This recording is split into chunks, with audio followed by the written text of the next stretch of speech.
कमरे में पंखा फुल स्पीड पर चल रहा था। प्रयाग में वैसे भी अप्रैल आते आते अच्छी खासी गर्मी पड़ने लगती है। मेज पर रखी संगीता सिंह जिलाधिकारी नेम प्लेट के नीचे दबे लिफाफे से झांकते फड़फड़ाते गुलाबी कागज पर संगीता की नज़रें टिकी थी। कागज पर लिखे सुनहरे रंग के शब्द दूर से ही चमक रहे थे।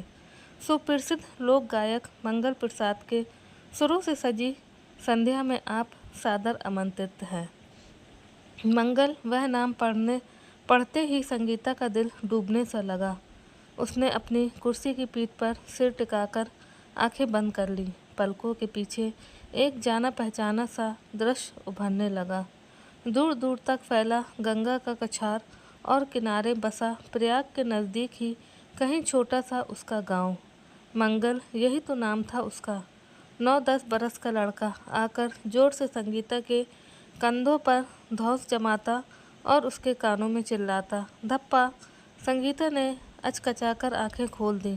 सामने उसकी सेक्रेटरी किट्टू खड़ी थी। बोली, मैडम, आपका कल के लिए शेड्यूल बनाना था। कल सुबह आपकी मंत्री महोदय के साथ मीटिंग है। फिर दोपहर में एक आर्ट गैलरी के उद्घाटन में जाना है और फिर कल शाम 7 बजे से फोक सिंगर मंगल के कार्यक्रम में आप आमंत्रित हैं। आयोजकों ने डिनर के लिए भी रिक्वेस्ट की है। क्या कह दूं मैडम उनसे? ठीक है किट्टू, हम कार्यक्रम में तो जाएंगे, परंतु डिनर तक रुकेंगे या नहीं ये मैं बाद में देख लूँगी। संगीता ने अनमने ढंग से कहा। चल ना, तेरे बाग से आम की कच्ची कैरियाँ तोड़ें। 34 साल पुराना समय और फिर वही 9-10 बरस का लड़का सामने आ खड़ा हुआ। मैं नहीं खाती कच्ची कैरियाँ। माँ कहती है कच्ची कैरियाँ खाने से गला खराब हो जाता है। मेरा गला खराब हो गया तो मैं गाना कैसे गाऊंगी? 7 से 8 साल की नन्ही संगीता ने तुनक कर जवाब दिया। तेरी माँ को कैसे पता? क्या वह भी गाना गाती हैं? लड़के ने उत्सुकता से पूछा। गाती है ना, पर पापा से छिपकर। जब पापा दूसरे गांवों के दौरे पर जाते हैं तब पता है मेरी माँ बहुत सुरीली गाती हैं, कोयल की तरह। संगीता हाथ और आंखें नचा नचा कर बोली। तुझे भी गाना पसंद है ना? लड़के ने पूछा। हाँ बहुत। माँ कहती है कि मेरी तो सांसों में भी लय है, मेरी बातों में राग और मेरी आवाज़ में संगीत, इसलिए तो उन्होंने मेरा नाम संगीता रखा है। तुझे तो गाने के बारे में सब बातें पता होंगी, तेरे पिताजी तो गायक हैं ना? संगीता की प्रश्नवाचक निगाहें मंगल के चेहरे पर टिकी थी। हाँ, मेरे तो खानदान में सभी को संगीत से बहुत लगाव है।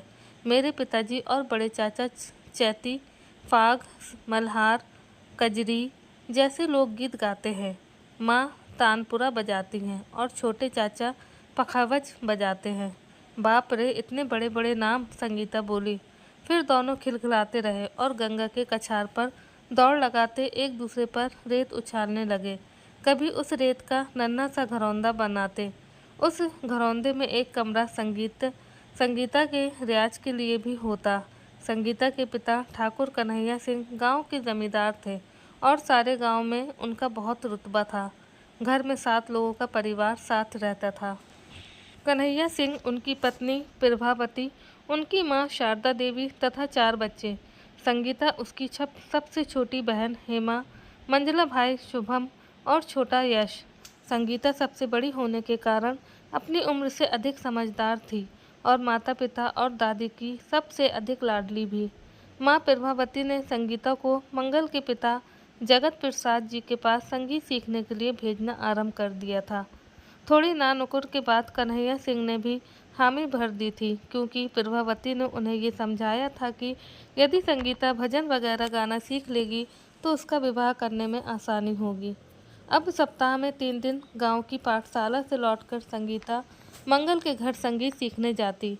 मंगल की झोपड़ी के सामने बड़े से नीम के पेड़ के नीचे गोबर के लिपे पुते चबूतरे पर उनकी संगीत की पाठशाला लगती। मंगल के पिता जगत प्रसाद वहीं छोटे छोटे बच्चों को संगीत की शिक्षा देते, सुर साधना सिखाते।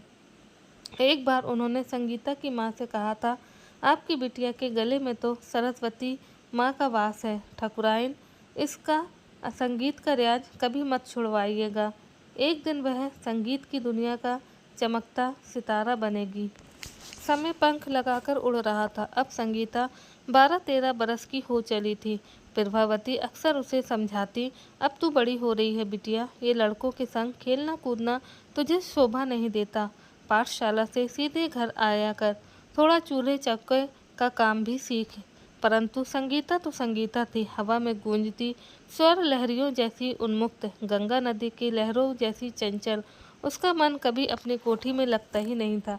बस पलक झपकते ही उड़न छू हो जाती, फिर तो वह आम के बगीचे में दिखती, या नीम के नीचे निबोरियां बीनती दिखती, या फिर गंगा के कछार में गीली रेत पर घरौंदा बनाते हुए।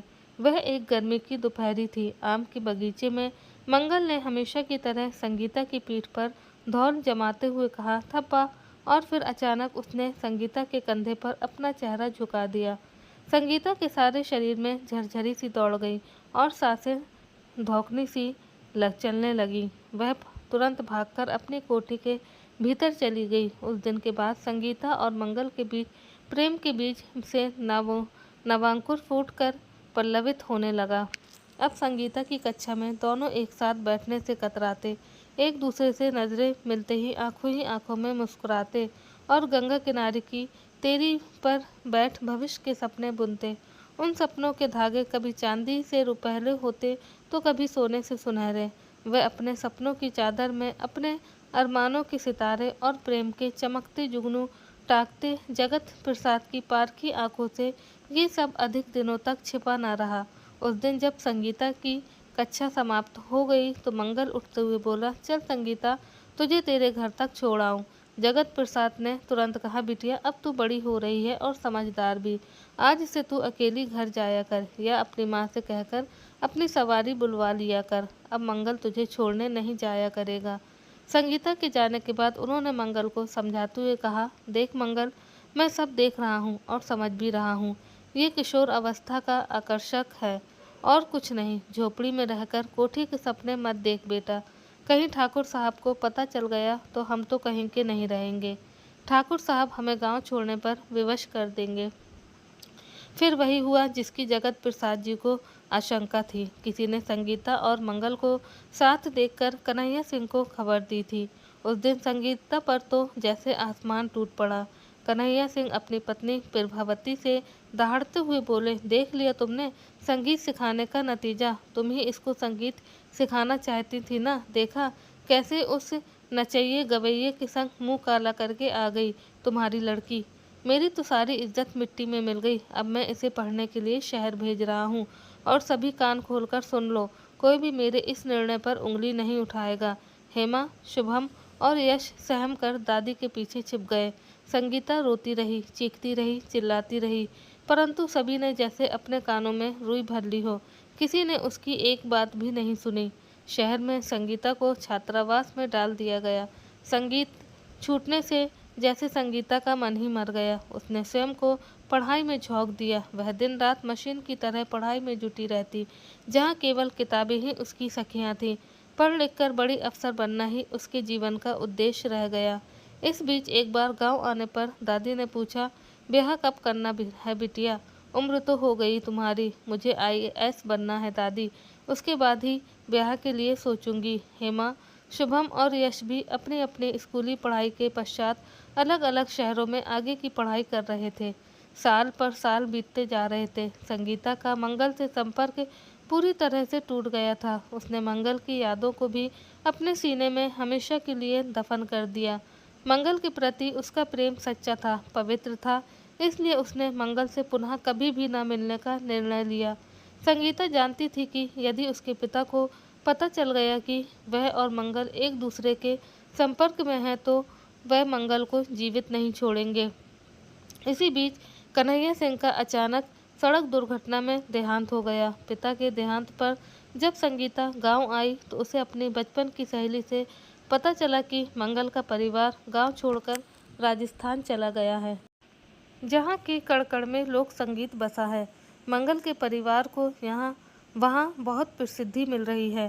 पिता की मृत्यु के पश्चात माँ प्रभावती बिल्कुल टूट गई थी और दादी ने भी खाट पकड़ ली थी। खेतों पर भी बटियादारों द्वारा कब्जा हो गया था और पैसों की तंगी के कारण घर चलाना मुश्किल हो रहा था। संगीता का सिविल सेवा परीक्षा का वह चौथा प्रयास था। वह दिन रात कड़ी मेहनत कर रही थी कि इस बार तो वह सिविल सेवा की परीक्षा उत्तीर्ण कर ले। एक दिन वह लाइब्रेरी से लौट रही थी कि उसे माँ की चिट्ठी मिली। चिट्ठी में लिखा था, बिटिया संगीता, शादी विवाह समय पर हो जाए तो सही रहता है। तुम न जाने क्या मन में पाले बैठी हो। बड़ी मुश्किल से तुम्हारे लिए एक रिश्ता आया है, मेरी भाभी के मायके की तरफ का। अगले रविवार को लड़के वाले आ रहे हैं, तुम भी आ जाओ। तुम्हारा विवाह हो तो आगे हेमा का भी विवाह करना है। दोनों बेटियों का विवाह कर लूँ तो गंगा नहाऊं। मंगल के प्रेम में रची बसी संगीता इस बार माँ को कुछ न कह पाई। उसे तो ये भी नहीं पता था कि इतने साल बीत जाने के बाद मंगल उससे प्रेम करता भी है या नहीं। उसने अपनी सखियों से सुना भी था कि लड़के तो निर्मोही होते हैं, आज किसी से प्रेम तो कल किसी दूसरे से दिल देने में माहिर होते हैं। दिलफेक किस्म के लड़के। मंगल भी ऐसा ही हो, क्या पता। रविवार का दिन था। माँ के कहने पर संगीता ने माँ की ही हल्की क्रीम कलर की साड़ी पहनी थी। हल्के कलर की साड़ी में उसकी सांवली सी रंगत और खिल गई थी। आईने में स्वयं को देखकर इतराई थी संगीता। सांवला सलोना स्वरूप, तीखे नैन नक्श और लंबी छरेरी काया। लड़के वालों के सामने जब वो चाय लेकर गई तो उसने देखा होने वाला दूल्हा और हेमा आपस में बातें कर रहे हैं। अल्हड़ सी हेमा चिड़िया की तरह चहक रही थी, इधर उधर फुदक रही थी। थोड़ी ही देर में परिणाम सामने था। लड़के वालों ने संगीता के स्थान पर हेमा को पसंद कर लिया था। लड़के की माँ बोली थी, माफ़ कीजिए बहन जी, हमें तो अपने बेटे के लिए गोरी लड़की चाहिए। आपकी संगीता का तो रंग बहुत दबा हुआ है। हम हेमा के साथ अपने लड़के का रिश्ता करना चाहेंगे, संगीता के साथ नहीं। चारों तरफ सन्नाटा छा गया। समय की गति थम गई। तभी दादी ने नीरवता तोड़ते हुए कहा, कोई बात नहीं, आपको हेमा पसंद है तो हम हेमा का विवाह आपके लड़के से करा देंगे। हेमा भी अब विवाह लायक है ही। संगीता हेमा को दुल्हन बनते देखती रही। हेमा के साथ ही उसका दुल्हन बनने का सपना भी जैसे विदा हो गया। उसी साल संगीता का IAS में चयन हो गया। फिर कभी दादी या माँ ने संगीता को विवाह करने के लिए नहीं कहा। संगीता ने घर का पूरा बोझ अपने कंधों पर उठा लिया। उसकी आमदनी से ही घर चलने लगा। नौकरों चाकरों की आदत संगीता को कम, उसके घर वालों को अधिक पड़ने लगी। सभी की सुषुप्त इच्छाएं एक बार पुनः जाग उठी। माँ को महंगी साड़ियाँ भाने लगी और शुभम और यश को ब्रांडेड कपड़े और मोटरसाइकिलें। बड़ी मेहनत से संगीता ने शुभम को इंजीनियर बनाया और यश को विदेश पढ़ने भेजा। आज सभी के विवाह हो चुके हैं। सभी अपने अपने परिवारों के साथ खुश हैं। दादी को गुजरे हुए 5-6 वर्ष बीत चुके हैं। माँ प्रभावती संगीता के साथ ही रहती हैं। संगीता के बालों में चांदी झांकने लगी है। शरीर भी थोड़ा सा भर गया है, परंतु चेहरे का लावण्य ज्यों का त्यों है। मैडम, चाय बना दूं? क्या आपकी तबीयत ठीक नहीं है? आपका चेहरा उतरा सा लग रहा है, किट्टू ने पूछा। किट्टू की आवाज़ से संगीता अपने अतीत की पुस्तक बंद कर वर्तमान में लौट आई। इतने सालों के साथ काम करते करते किट्टू भी संगीता के लिए सेक्रेटरी कम और सखी ज़्यादा हो गई थी। हाँ बना दो, और हाँ, माँ के लिए कल सवेरे ही की दिल्ली की फ़्लाइट का टिकट बुक कर दो, उन्हें मौसी के यहाँ किसी शादी में जाना है। चाय का घूंट भरते हुए संगीता ने सामने मंगल का चेहरा उभर आया। वही 16-17 बरस का पतली सी मूछों वाला मंगल, जिसकी बोलती से भूरी आंखों में डूब जाने का मन करता था संगीता का। सुन, यदि मैं कुछ दिन तुझसे ना मिलूं तो क्या तू मुझे भूल जाएगी? गंगा के कछार पर बैठे हुए एक दिन मंगल ने उससे पूछा था। हाँ बिल्कुल, कहते हुए वो जोर से खिलखिला पड़ी और मंगल का मासूम सा चेहरा रुआंसा हो आया था। पर मैं तो तुझे जिंदगी भर नहीं भूलूंगा, ब्याह करूंगा तो सिर्फ तुझसे, मंगल ने अपनी हथेलियों में उसका चेहरा लेते हुए कहा था। चल झूठे, कहते हुए मंगल ने शरारत से अपना मुंह बिचकाया था और फिर न जाने क्या सोचकर उसने उचकते हुए मंगल के कपोलों पर अपने प्रेम की नन्ही सी मोहर लगा दी थी। उस समय डूबता सूरज जाते जाते 2 पल को ठिठक गया था। सांझ अधिक सिंदूरी हो उठी थी और वक्त अपनी सांसें रोककर थम गया था। क्या सोच रही हैं मैडम? आपकी चाय ठंडी हो रही है। किट्टू ने फिर उसे वर्तमान के कठोर धरातल पर ला पटका था, जहाँ ना तो मोगरे से महकते बचपन की सुगंध थी और न ही गुलाब से महकते केशोर की मादकता। घड़ी की सुइयों के साथ समय अगले दिन में प्रवेश कर चुका था। माँ सुबह सुबह ही एयरपोर्ट के लिए निकल गई थी। दिन में मंत्री महोदय के साथ मीटिंग काफ़ी अच्छी रही थी। मंत्री भी संगीता के काम करने के तरीके से बहुत प्रभावित थे। वैसे भी प्रयागराज जैसे शहर का जिलाधिकारी होना कोई मामूली बात नहीं थी, जिसमें हर दिन उसका अलग अलग पार्टियों में नेताओं से आमना सामना होता रहता था। सभी से अच्छे संबंध बनाकर रखना संगीता को भली भांति आता था। दिन भर रह रहकर संगीता को मंगल का ख्याल आता रहा, जबकि उसे ये भी ठीक तरीके से पता नहीं था कि ये वही मंगल प्रसाद है अथवा नहीं।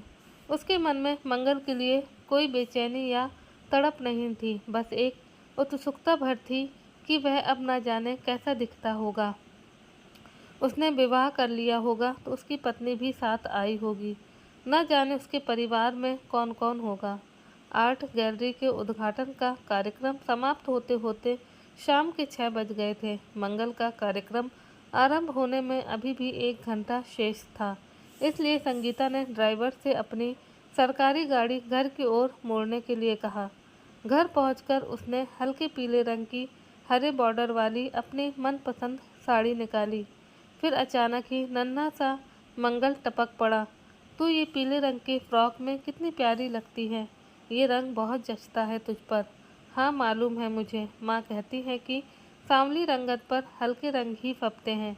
कुदरत ने मुझे सांवला रंग क्यों दिया मंगल, मैं हेमा जैसी गोरी चिट्टी क्यों नहीं। उस समय संगीता ने ये मासूमियत भरा प्रश्न किया था। वह नहीं जानती थी कि एक दिन ये सांवला रंग ही उसकी ज़िंदगी बदल देगा। ऐसा नहीं था कि अब संगीता के जीवन में कोई कमी थी। सब कुछ तो था उसके पास, नाम, पैसा, इज्जत, शोहरत। बस नहीं था तो एक अपना कहने वाला परिवार, उसके भाई बहन और यहाँ तक कि माँ को भी बस उसके पैसों और शोहरत से लगाव था, इससे अधिक कुछ नहीं। उसके भतीजे भतीजियाँ भी रोज़ अपनी फरमाइशों की सूची उसके पास भेजा करते कि बुआ मुझे बैटरी वाली डॉल चाहिए या बुआ मुझे लाइट वाली साइकिल। संगीता जब भी अपनी सहेलियों और हम उम्र औरतों को अपने पति और बच्चों के साथ देखती तो उसके कलेजे में एक हुक सी उठती। फिर वह सब कुछ भूलकर अपने काम में जुट जाती। जब संगीता मंगल के कार्यक्रम वाले आयोजन स्थल पर पहुंची तो हाल खचाखच भर चुका था। भीड़ देखकर संगीता को एक सुखद आश्चर्य भी हुआ कि आज पॉप के संगीत के ज़माने में भी लोक संगीत को इतना पसंद करते हैं। आयोजकों ने आगे बढ़कर मंगल का स्वागत किया और उसे स्टेज के सामने सबसे आगे वाली कतार में ले जाकर बैठा दिया। संगीता की नज़रें स्टेज पर टिक गईं। स्टेज के बीचों बीच नीले सिल्क के कुर्ते और सफ़ेद पजामे में मंगल खड़ा था। कैसी वैसे ही पतली मूछें और करीने से कढ़े हुए बाल। हाँ, उसके भी बालों में चांदी ने घर बना लिया था। उम्र के साथ मंगल का गोरा रंग और भी निखर आया था। संगीता को कार्यक्रम का आरंभ दीप प्रज्वलित कर स्टेज पर आमंत्रित किया। जब संगीता स्टेज पर चढ़ी तब मंगल की नज़रों से उसकी आंखें जा मिली। मंगल की आंखों में आश्चर्य व प्रसन्नता के मिले जुले से भाव उभरे और वह बोल पड़ा, अरे तुम, मेरा मतलब है संगीता जी आप यहाँ? मुझे ज़रा भी अंदाज़ा नहीं था कि आपसे यहाँ मुलाकात हो जाएगी। संगीता ने कोई उत्तर नहीं दिया, बस मुस्कुराकर रह गई। दीप प्रज्वलन के बाद वह अपने स्थान पर आकर बैठ गई। स्टेज से उतरते समय मंगल की निगाहें अपनी पीठ पर चिपकी हुई सी महसूस हुई उसे। कार्यक्रम के दौरान उसे लगता रहा कि जैसे मंगल उसे देखकर ही गाना गा रहा हो। मंगल के गीतों में वह स्वयं की कल्पना उस विराहन नायिका की तरह करती रही जिसका पति परदेश चला गया है या फिर जिसका प्रेमी या पति हरी चूड़ियाँ लाने का वादा करके देश की सीमा पर शहीद हो गया है। दर्शक भी मंगल की जादुई आवाज़ में डूबकर लोक संगीत की पावन सुरीली सुरमय धारा में सराबोर होते रहे। मंगल के हर गीत की समाप्ति पर पूरा हॉल तालियों की गड़गड़ाहट से गूंजता रहा। संगीता का मन भी ये सोचकर गर्व की अनुभूति में डूबता उतरता रहा कि वह उस मंगल को बचपन से जानती है, प्रेम करती है, जिसकी आवाज़ की सारी दुनिया दीवानी है। कार्यक्रम लगभग 2.5 घंटे तक चला। कार्यक्रम की समाप्ति के पश्चात वहां उपस्थित पत्रकारों ने मंगल को घेर लिया। संगीता भी वापस घर जाने के लिए उठ खड़ी हुई। हालांकि आयोजक उससे रात्रि का भोजन करके वापस जाने का आग्रह करते रहे, परंतु संगीता वहां से भाग जाना चाहती थी, अपने आप से भाग जाना चाहती थी। दरअसल वह मंगल का सामना नहीं करना चाहती थी। वह नहीं चाहती थी कि अतीत की जिन मृत प्राय यादों को उसने किसी अंधेरी गुप्त कोठरी में कैद कर रखा है, वह उस कोठरी से निकलकर पुनः जीवित हो जाए। तभी किसी पत्रकार के शब्द उसके कानों से आ टकराए। मंगल जी, आपने अभी तक विवाह क्यों नहीं किया? क्या आपको अभी तक कोई भी ऐसी स्त्री नहीं मिली जो आपकी जीवन संगिनी बन सके? मंगल ने तिरछी नज़रों से संगीता की ओर देखा, जैसे वो नज़रें बस उड़ती हुई सी संगीता को छूकर निकल गई हों। फिर बोला, संगिनी तो मिली थी, परंतु वह मेरी जीवन संगिनी न बन सकी। संगीता तेज कदमों से हॉल के बाहर चली गई और अपनी गाड़ी में बैठ गई। उसकी गाड़ी घर की ओर तेजी से भाग रही थी। आसपास के मकान, पेड़ पौधे, दुकानें, सब कुछ पीछे छूटता जा रहा था। ठीक वैसे ही जैसे संगीता अपने बचपन से लेकर अब तक के बिताए पलों को पीछे छोड़ आगे निकल जाना चाहती थी। उसके मन में भावनाओं का ज्वार उफन रहा था, जिनमें लहरों की तरह हजारों सवाल उसके दिमाग में आ रहे थे कि ओह, तो अभी तक मंगल ने भी विवाह नहीं किया है। मैं क्यों उसके प्यार की गहराई नहीं समझ पाई? मैंने क्यों बीते इतने सालों में मंगल की कोई खोज खबर नहीं ली? मंगल ने भी कभी मुझे ढूंढने या मिलने का प्रयास क्यों नहीं किया? क्या हमारा प्रेम इतना उथला था? क्या अब भी साथ साथ हमारा कोई भविष्य हो सकता है? मैं क्यों आप मंगल का सामना नहीं करना चाहती? घर पहुंचकर संगीता ने कपड़े बदले और अपने मनपसंद शास्त्रीय गायक मोहन जोशी की सीडी अपने लैपटॉप पर लगा दी। जब भी उसका मन उद्विग्न होता तो शास्त्रीय संगीत न केवल उसके मन को शांत करता, बल्कि उसे सुकून भी पहुंचाता। पंडित जी की आवाज़ में सुकून की संगीत लहरियां पूरे घर में गूंजने लगी। तभी संगीता के इंटरकॉम फ़ोन की घंटी बजी। फ़ोन उठाने पर उसके बंगले पर तैनात दरबान ने बताया, मैडम जी, कोई मंगल नाम के सज्जन आपसे मिलना चाहते हैं। मैंने उनसे कहा भी है कि हमारी मैडम इतनी रात गए किसी से नहीं मिलती, परंतु वह यहाँ से जाने को तैयार ही नहीं है। कह रहे हैं कि मैडम से बिना मिले नहीं जाऊँगा। ठीक है, अंदर आने दो उन्हें, कहकर संगीता ने फ़ोन रख दिया। संगीता का हृदय उसी किशोरी कन्या की तरह जोर जोर से धड़कने लगा, जो अपने घर वालों से छिपकर अपने प्रेमी से मिलने जा रही हो। दरवाजे पर दस्तक हुई तो उसने दरवाज़ा खोला। संगीता और मंगल दोनों ने एक दूसरे को भरपूर नज़रों से देखा, चुपचाप एकटक, जैसे सालों के विछोह के बाद आमने सामने होने पर दोनों की नज़रें तृप्त हो जाना चाहती हूँ।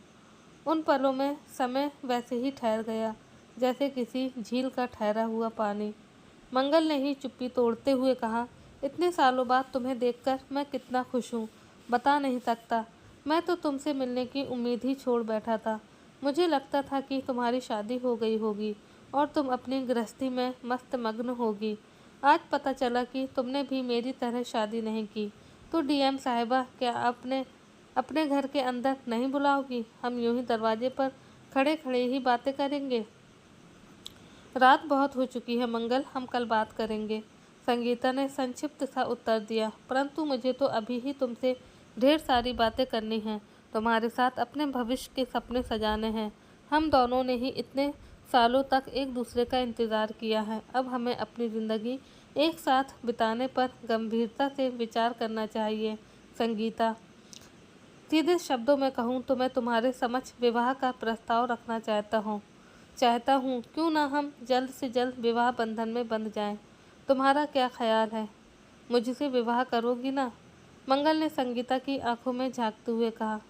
संगीता ने देखा, बाहर बरामदे में लगे लैंप पोस्ट की रोशनी में मंगल की आंखें जुगनू की तरह चमक रही थीं।